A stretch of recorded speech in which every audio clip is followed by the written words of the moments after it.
off. It is going to be Cassiopeia banned away alongside Olaf, and Rek'Sai is going to be removed from the Rift. So just remember, ladies and gentlemen, that because Japan were the higher seed coming in, they did go 4-0 during the group stages, whereas Southeast Asia went 3-1. They got choice of sides, and they've actually elected to go for the red side for some reason. Interesting. Yeah, and to me, I guess the last pick seems to be more important for them, giving Seros something like a counter pick to Optimus, who has looked fantastic in that middle lane. I wonder whether or not it is for Seros or whether or not it's going to be for Dara, because talking to Mithy a lot, he has said the importance of getting that counter pick support and making sure that you have that powerful bottom lane. Yeah, and even one step further, they've been highlighted as perhaps the weakest lane out of all of the LJL sides, so getting a strong 2v2 could be quite important. Well, Lee Sin going to be the final ban there by Southeast Asia. Interestingly, because I could imagine that Levy probably would like to play the champion. Quite good on that one. Now, Japan have left Kha'Zix open.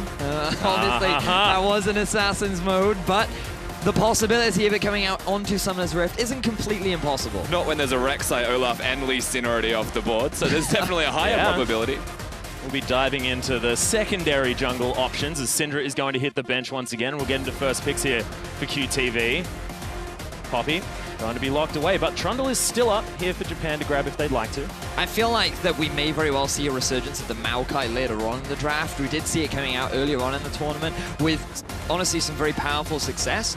But you could also go for a similar approach to which we saw earlier on in the day from Turkey, which is go for that Kennen. You can be very aggressive up against the Poppy if you want.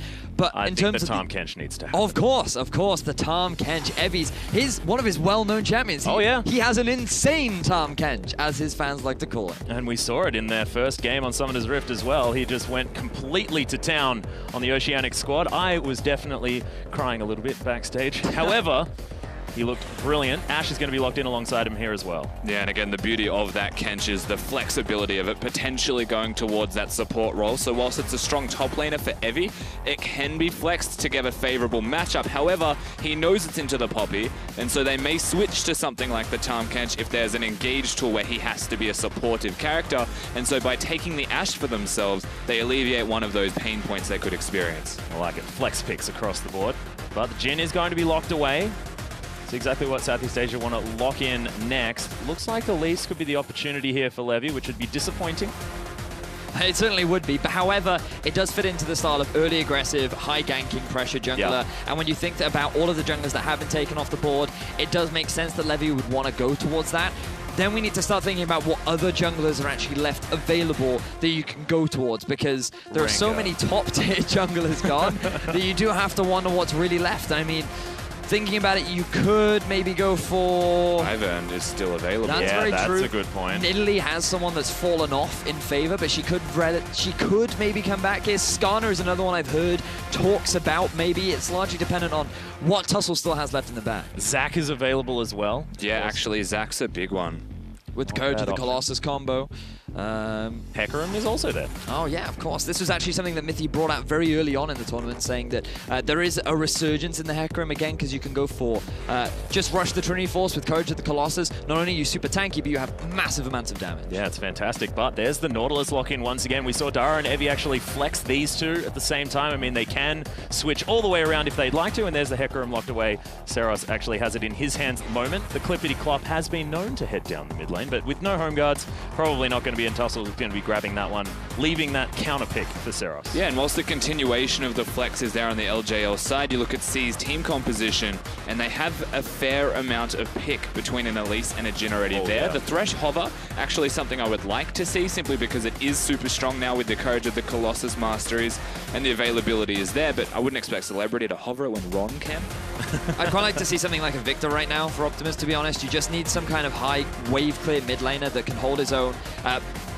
Buy time to get you to the mid game, where a lot of champions like the Jhin and the Poppy hit their spikes. And when you combine that with an Elise as well, you have high pressure early jungle, scaling well into the mid and late game with the Victor and the Jhin. That's precisely what they've done. Victor is going to be locked away as Ron OP is going to grab that Thresh, making Rusty happy. And now all of us are happy because Zillion's been locked in. Seros is on his signature champion, Japan looking like they've put together a team composition based on the champions that they like playing. Oh, yeah.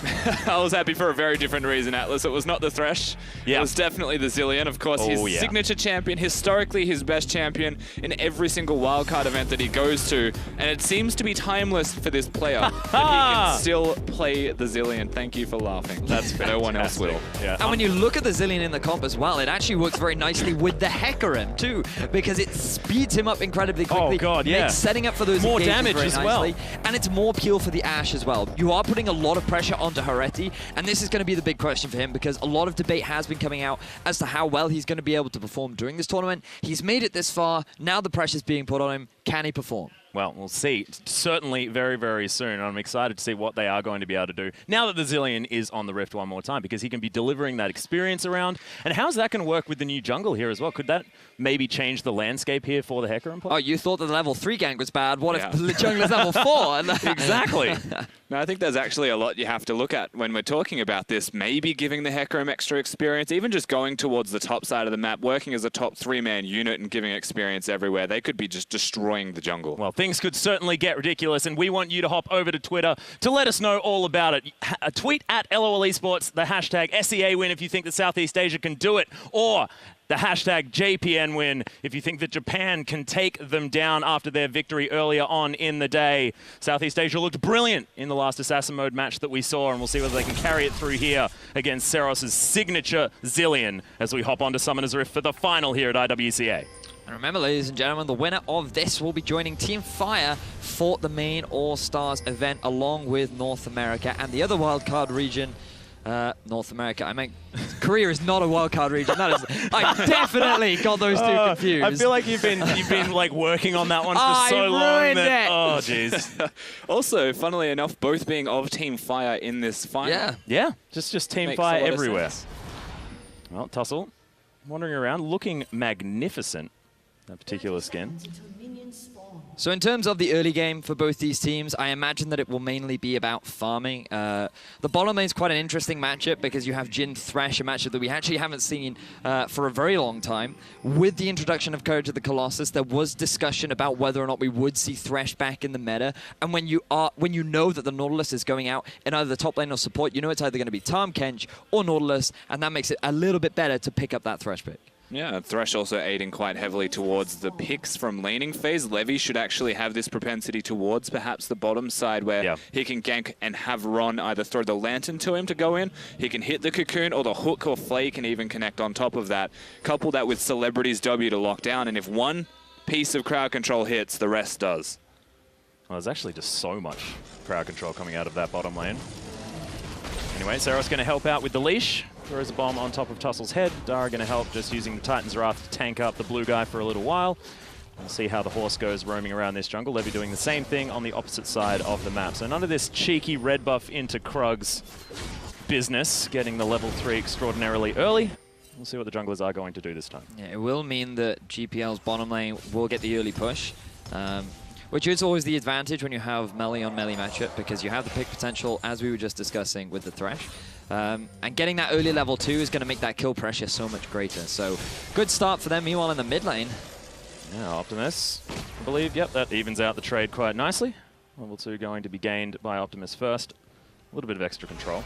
Smart ward from Ron, moving up into the river to make sure that that cheeky level 3 gank that we were just discussing didn't come out from Tussle. So they are well prepared. They can play as aggressively as they want now after just hitting that level 2. I guess the cool thing is the awareness as well from Ron in terms of timing when to put the ward down. So when they start on the red side, it's about 20 seconds quicker than that on the blue side, knowing that he has to do an extra camp. So very well timed in particular from Ron. Well, Tussle now chucking down some wards of his own. Going to kill this horde of raptors. Try and get himself even further through this jungle route. We'll see whether he goes first as far as that gank is concerned. So in terms of early pushing, it looks like that the majority of the GPL squad are actually having the advantage, because Saras took a couple unfavorable trades early on, which forced him back underneath his turret. In the top lane, QTV just had slightly stronger wave clear, so he's also got himself the push. And this gives Levy quite a few options as to where he wants to go, but he needs to prioritize on vision, because when you're extending that far in so many different lanes, it becomes harder for him to predict where the ganks will come. Well, the pings did go down. Japan does know that Levy is waiting here, but Hook's Good Hook's going to land. Fantastic layering of CC as the exhaust there. Harry Eddie, oh my goodness. He's going to die. Took him a long time. First blood.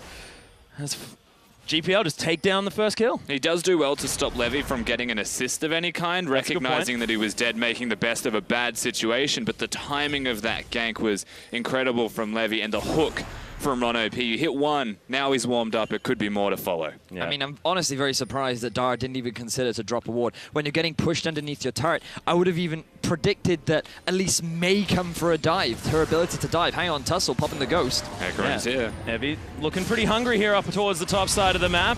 Decent heroic charge to create some distance there from the Tahm Kench, but Tussle does have the red buff. Rampage is going to be in there as well, but I think the Poppy's made it back to safety. No flash needed. Yeah, it's actually really hard to gank a Poppy as Hecarim in any situation simply because the W's there, but we do get to see this kill on the bottom again. So you can see Heredi, he walks up to try and get the last hit, and that was just such a smart hook from Ron OP.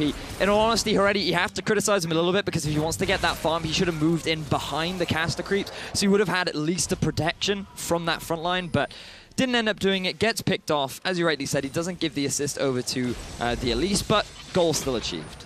Yeah, Saros just going to speed himself up to get himself away from the Elise, but some decent damage from Optimus will send him back home for the moment.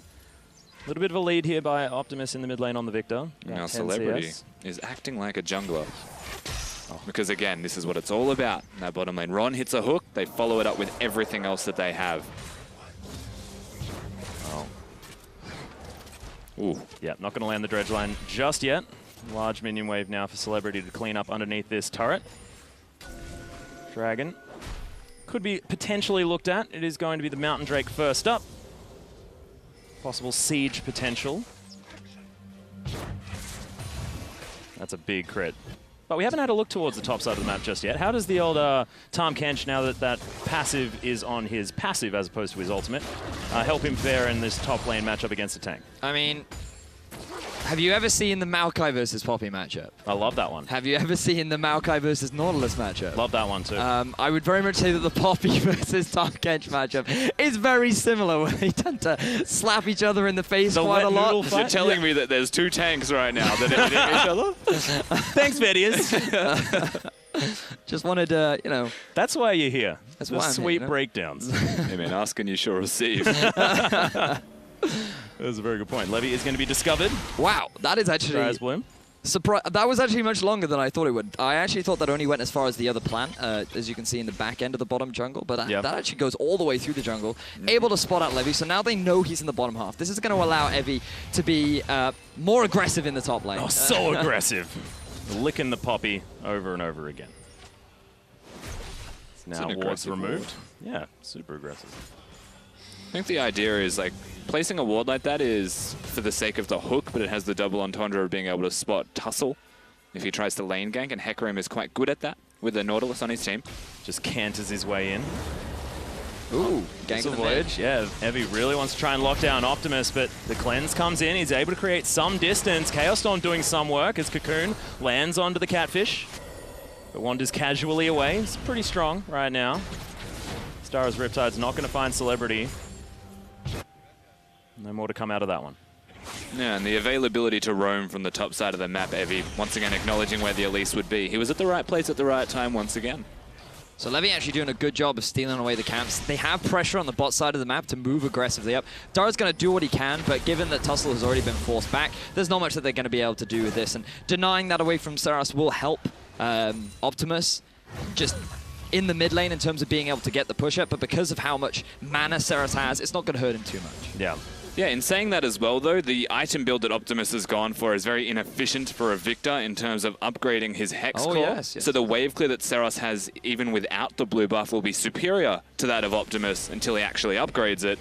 And it means that he can get pushed under the turret if Saros chooses to do so. Yeah, that is the worst feeling, isn't it, when you can't get that first upgrade on the first back.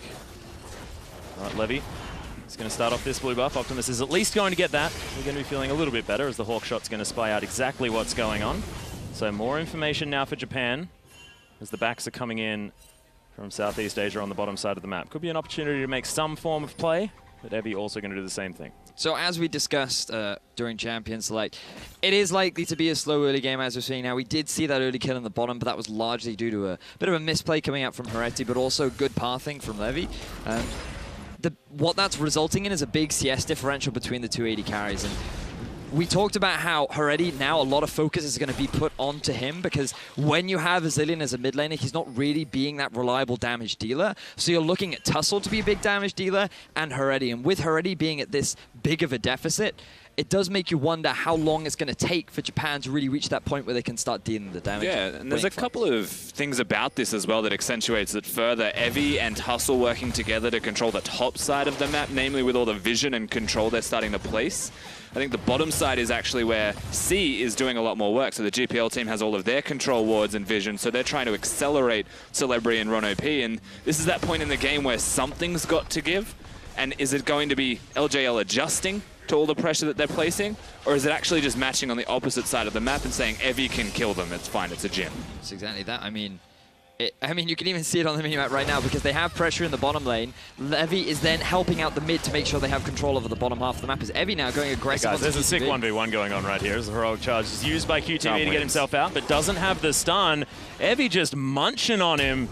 Flash is not going to be used by the Tahm Kench, but the ultimate's there from Tussle. Can he do the dive? I don't think so. There's no Elise there. Oh no, decided to look for it now as Abyssal Voyage is going to get the Tahm Kench in, but QTV locks down that kill, doesn't get the stun, and Evie's just going to eat the grey health and wander out. But that's a 1-for-1. You'll take that as the Poppy. So Evie actually tried to come in and provide support for his jungler. He even flashed to get the Kasum, but it was just a little bit too late. Tussle, note that he actually hesitated a little bit on the dive because he wanted to build up his charge to get the maximum amount of damage out as he possibly could.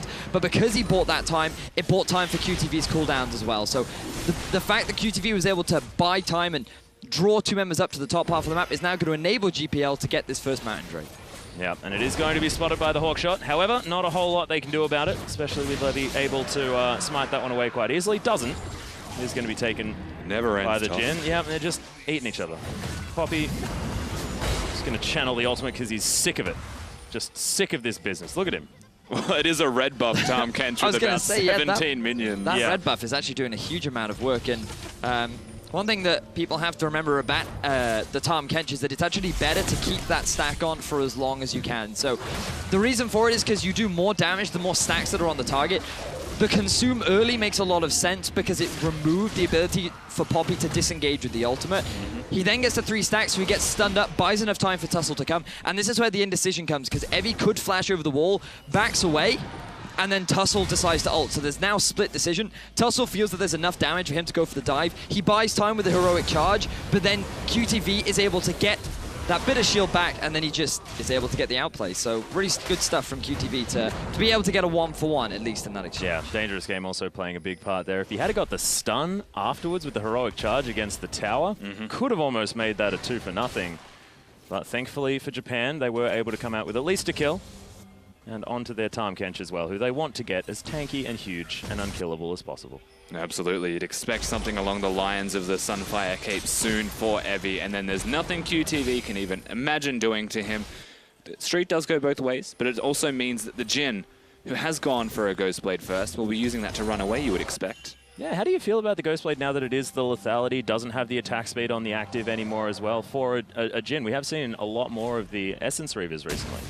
Well, we might not have time for that as Tussle comes in the bot. Yeah, good dodge with the Lantern there. Celebrity gets himself out, but the fear is still there from Tussle. Box comes in. Ron OP just trying to sacrifice himself as Evie really wants to kill the Jhin. Doesn't care about this tower at all, but Ron, he's still alive. They're going for this dive, but I don't know whether it's going to work. Meanwhile, in the mid lane, Seros just gets obliterated, doesn't even ult himself, decides that, you know, the Death Chamber's where he wants to be.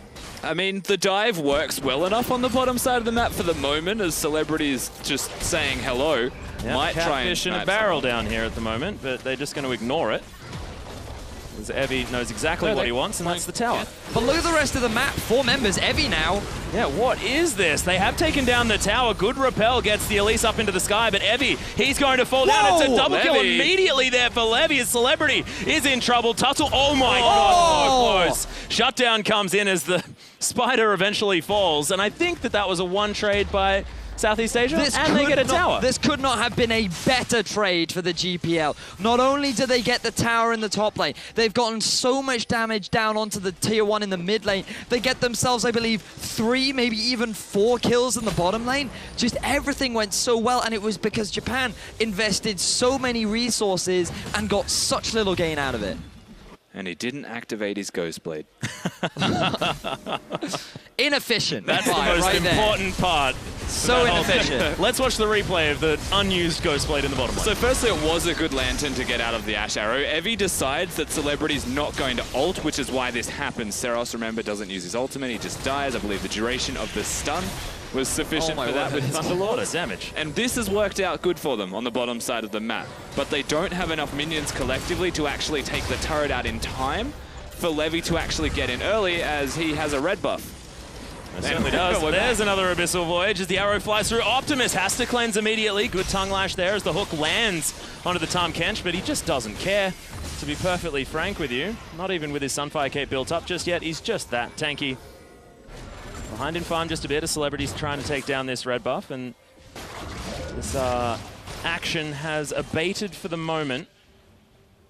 And I feel like the big thing we really need to talk about here is just the jungle difference between Levy and Tussle right now, because when you look at the bans that came out early on, the Rek'Sai, the Olaf, and the Lee Sin, those are very well known for being Tussle's junglers. And now that he's being forced on to Hecarim as Ron gets hooked up. Yeah, it's a hook battle right here as the box goes down as well. Dara's going to be the first one to fall, but does have the ultimate from Seros, so survives for the moment. Depth charge comes in as Dara's doing the very best that he can to continue being alive. Bombs come down, but Levy's just going to eat that one up. He just doesn't care. The wall bangs in, and Seros is going to fall down. Southeast Asia just playing out of their minds this game. Yeah, they're definitely starting to pop off here from the Southeast Asian side. Heredi does not do enough in that fight. He sits back and only throws out his W. Maybe could have went the cooldown reduction build if he decided that was the route he was going to go. However, C starting to accelerate more and more. Yeah, there's the Dark Passage to be taken by Levy. Oh, not going to land the Cocoon. There's a whole lot of buttons being used, but one flash is all that is needed from Evie. But it doesn't matter because they're getting objectives on the map, and this is what matters for GPL. Remember when we saw Japan play earlier on in the day? They didn't get their first tower until 40 minutes into the game. Objective control does not seem to be their forte, and when trying to play around this blue buff, just look at the setup. You've got an Ashe underneath the turret. You've got Evie up near his mid lane turret, and they're starting a fight. Tussle diving onto Celebrity without any form of support whatsoever, and Dara's just being left to the masses. The actual setup coming out from Japan just wasn't there, and it was a guaranteed loss before they'd even started. And remember, the biggest member of the LGL side was completely zoned by the Victor gravity field, so there was no way in for him in that fight either. 0 damage. Sums it up. Yeah, we were talking about Levy popping off, and he's done it again. Doesn't need the Kha'Zix to do a heck of a lot of damage. He's going to do over 2k on the Elise at about 15 minutes into the game, which is not bad at all. And this is why we have to backtrack to pick and bans, because you have to wonder why Japan didn't put more priority on the Elise. I feel like that we were struggling to think of what junglers Tussle could go on to, and I imagine Japan was doing the same thing because they saw the Elise come out and they go, okay, let's just go. Oh no, we can't go that because that's banned. Oh, that's also banned. And now we kind of have no junglers left that are good in terms of early game pressure, and that is exactly what Tussle is known for. And in terms of the difference now, Levy is the one having all this impact, and especially in these team fights. Yeah, when we look at Tussle's impact in the team fights in particular, he's doing a lot of damage and pushing away Celebrity, stopping the ultimates and things like that, but there's not much else. Yeah, Abyssal Voyage comes in as Evie is going to trap Optimus. Rocking a hard place is an understatement here, but a fantastic gravity field and flashes to get out of the way of the onslaught of shadows. QTV just bonks him with a hammer, gets him the heck back to dodge. And that's a second Mountain Drake now for the GPL at the same time. They are doing everything on this map. Objective control is the name of the game for GPL. That is another dragon given away just because Japan decided to invest all of their resources into trying to get a kill on the top half of the map. They don't get the kill, they lose the dragon, and now GPL just continue to extend their already dominant game. Well, you were talking about the scaling, Rusty, as Seros, he's in a heck of a lot of trouble. Does have the flash, gets himself out, lots of movement speed, so he's going to be okay. But no, Rusty, you were talking about scaling, and is this too bad at the moment for Japan? I mean, 5,000 gold isn't that much, and they do have things like the Hecarim that can get very, very big. I mean, we have to highlight team composition again, so we bring it back to the scaling and how it's going to pan out. They have a lot of wave clear on the side of the LGL with a Zillion. The Ashe is able to control and prevent dives with the arrow being there. Nautilus and Tahm Kench make diving nigh on impossible as well to follow through with, and so they have to have some kind of team composition on the GPL side to counteract that. The objective control, firstly, is there, so 2 Mountain Drakes settles it. Seros is in trouble as well. Yep, Dark Passage is going to be taken there by Optimus as he just bonks himself into the box wall. And it is going to be a bad news story as the Perfect Hexcoy is going to be able to lock him down. The rest of Japan have made it here, but they are too late. Curtain call comes down. Celebrity, a lot of protection as Dara is going to take the first bullet. Titan's Wrath helps him tank up the rest. It should be okay, but it's now 5 versus 4. You have to question the decision-making from Saros right there. Moving towards the Rift Hell, trying to gain vision without any support from your team. You didn't even use the bombs to check the brush. You end up getting punished, and now GPL are looking to take this tower. Well, there's the Poppycopter as the wallbang comes in. Evie needs to eat the grey health. He is going to survive for the moment as Dara, so many shields. QTB, he's in trouble. He's just going to get eaten by the Tarkin. Wow. Massive damage comes through, and Southeast Asia are going to grab 2. Easy pickup. Not done. Oh, Tussle, that was ambitious as he is going to get shot in the back of the head by the Jin. Ron, he's still all right. Oh, takes the bomb to his teammates as he falls down. And Levy's going to take a red buff in celebration.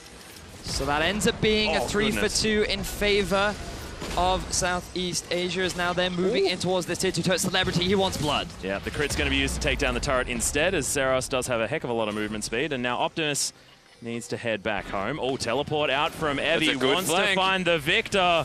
We'll see whether he can make his way in time. Good gravity field once again, but there's a flash tongue lash. And Saros now has found Celebrity as well. A lot of damage, but this time can. She's untouchable. And just takes him down. Nicely played by Evie. Currently 5-2-1. The Tahm Kench has just taken out 2 people. I would imagine it's too early to Baron at 20 minutes on the dot. But they are pinging it and they're considering it as an option. We'll see what they can do, as the Ashe not doing a heck of a lot of damage here against QTV, as the rest of his team is going to turn up. Another Abyssal Voyage. Oh my goodness, Evie, you are an ambitious fellow, as he eats the grey health one more time. So they're doing it. Yeah, there are some red markers here, as the hook is going to land onto a minion, unfortunately, and Evie's going to eat up the Poppy. QTV's in a heck of a lot of trouble, as these auto attacks from the Ashe are not doing anything. Already just doesn't have the damage that he wants. As there's the disengage, the 2 tanks are going to get bonked out of there. Evie is playing like a beast right now, going for the flank, getting the 2 kills down onto Optimus and Celebrity, and then re-engaging onto Levy. Bear in mind, Levy has just gone for full aggressive build, and he is getting punished for it. It worked out nicely for him here. They were able to chunk out Dara. Look at the positioning of Heretti as well. He's just going to get bopped by the Victor. Oh, that was so much damage. Doesn't realize that the second proc of the laser hadn't come out yet. Poor mispositioning from him. Tussle with that. That was a random re-engage. I have no idea why he was going for that. He was trying to actually save Seros, who he thought was going to get stunned, but he's actually just sped himself up and got out, so an oopsie daisy.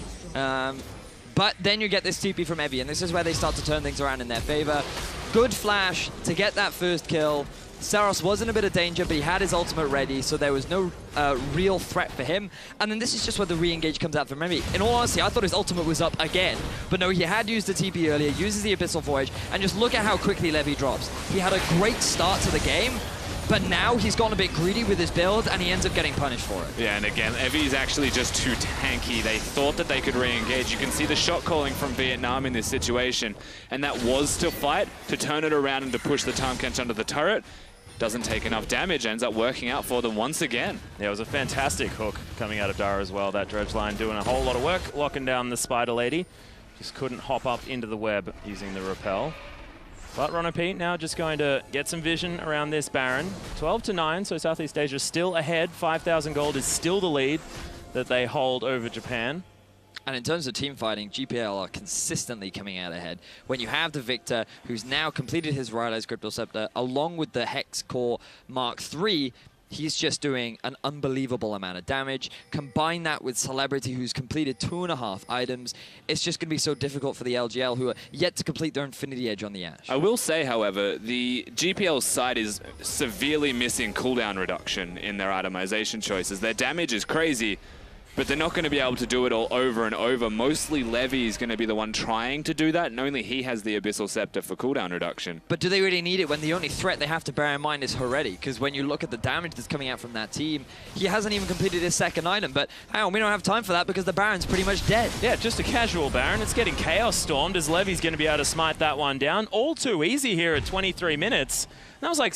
GPL just said, well, we may as well take it. They were just like, hey, how's it going, Baron? We're just gonna, we're gonna take you and we're gonna leave. And Japan were just like, hey guys, do you think the Baron's going up? Like, they were posturing around it. Like, you can see they set up vision moving towards the top half of that jungle, but they didn't actually drop any vision over the wall. And yeah, just, honestly, just a bit of an oversight from Japan, and this is going to increase the goal deficit even further. It's the mistake that you make as well. It's a 50-50. Are they baiting? Are they just going to hook me? Remember, it's They've got a hawk shot. But it's a pick team composition also. Yeah. So if you face check by placing vision, you will still die. Yeah. And so they just took the guess. They said, you know what? They're baiting. They've got a pick comp. It'll be fine. Obviously not. But they said that. Well, that is going to mean Baron on the side of the GPL, looking to now push in the bottom lane. You can see Japan are ready, as they're going to stop the backs of Evie, who's just trying to start it up one more time. And one of the most devastating team comps to have a Baron is a pick composition, because not only do you have to try and clear away all these minion waves, but you have to just close that gap a little bit more, and you're leaving yourself susceptible to that blind hook, to that random cocoon that could just come flying out of nowhere. You follow that up with the gravity field, and you're just instantly going to get popped. It's such a tricky comp to play around when they are sieging with such a powerful minion force. Yeah, and a few cheeky pot shots there as the buckler was pegged at that turret, but at least the wave clears okay here by Japan. 25 minutes in, not necessarily going to be able to face tank these turrets just yet with the items that they do have. This Baron buff is really helping out. They have at least got half the health bar. Optimus is moving up towards the top side, so may not necessarily have the man advantage that they were experiencing before, as the dredge line's not going to find it. QTV is locked down. Whoa. Celebrity's in trouble, as there's a massive flank, just spits him out onto the ground. Rono P now in trouble as Tussle able to get the chase. Levy with the cocoon nicely lands it onto the horse, but there's the onslaught of shadows. The Thresh is in a heck of a lot of trouble, just gets bonked back into the enemy team. Oh, he's out. Flash as Dara gets the ward over, but you're not going to kill him with that. It's now QTV. I don't know how he got over there, but he did.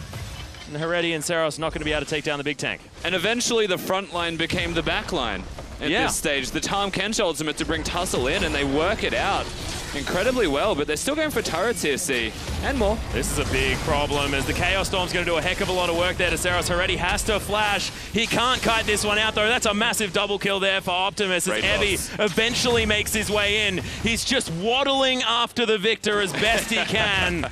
The tongue lash comes in, but I just don't think he's going to be able to do it. Empowered recall in the brush for the BM. I like it. There just wasn't a whole lot the Tahm Kench could do. Optimus just swagging his way through that. An abysmal team fight for Southeast Asia that Optimus is able to single-handedly turn around. He kills both Saros and Heredi, gets them a tier 2 turret in the top lane, and then is able to just go back by himself. Really good stuff from him, but this is where it all started. Yeah, so we get to see the Tahm Kench work his magic. All we heard was a random sound of a tongue swirling. We didn't know where he was going. However, the arrow comes out, I believe, at around the exact same time, and straight onto Celebrity. The last time we've seen these fights actually break out, there wasn't enough damage to kill him, but when Evie is with the Hecarim, evidently will be. However, the Vietnamese team make their decision pretty much immediately to work it on the opposite side. It was also good awareness to force a fight then and there, because the victor wasn't anywhere near them, but we don't have time for that. Yeah, everyone's turning up to the mid lane here now, as Tussle's going to get caught in the gravity field along with Evie. Good ultimate is going to knock the horse away, but he should be able to make his way back in. Arrow, I think, hit someone, but I'm not entirely sure as we have a look on the bottom side of the map. Optimus now throws down the gravity field. Good timing on that one, as Evie unable to close the gap. But look at this, GPL just running them around. Southeast Asia is just playing the map so well, constantly baiting Japan into these fights and then just immediately disengaging, slowly working their way down these tier 3 turrets all across the map and using this Baron to its fullest potential. It has now ran out. They've picked themselves up a Zarot portal to just add insult to injury. There goes the first turret, here comes the second. And remember, 2 Mountain Drakes and a Cloud Drake able to work towards their win conditions almost perfectly here. Yeah, the rotations and the sieges definitely able. Oh, Dara, he's just going to get taken down here as Rono P is going to grab the kill credit. The box is there as well as Ron. He's in a heck of a lot of trouble, uses the redemption and is actually going to survive. Even the bomb is Tussle. Down to about half health now. Heredi's already dead, but he just wasn't offering all that much to these fights. But look at the health bars. The GPL, oh, they are able to do it, and they clean sweep as Sax is trying to run. Oh, good flash. Gets himself to safety, and Deathfire touch is not enough. Saros, the last man standing. And you'd wager this is definitely enough here for game 1 going to the GPL side in this best of 3, Atlas. Fantastic work as Saros is just going to get launched on. Does have the ultimate up one more time. These health bars are not high as Dara is going to respawn. The Nexus turrets are falling down pretty quickly. One last bullet from Celebrity is going to do it. An open Nexus now as Dara is on the fountain. The Summoners Rip Game looking to go to Southeast Asia. Can Japan save the Nexus? No, they can't. Celebrity's got the last bullet, and that is going to be the first win for Southeast Asia. We criticize Japan.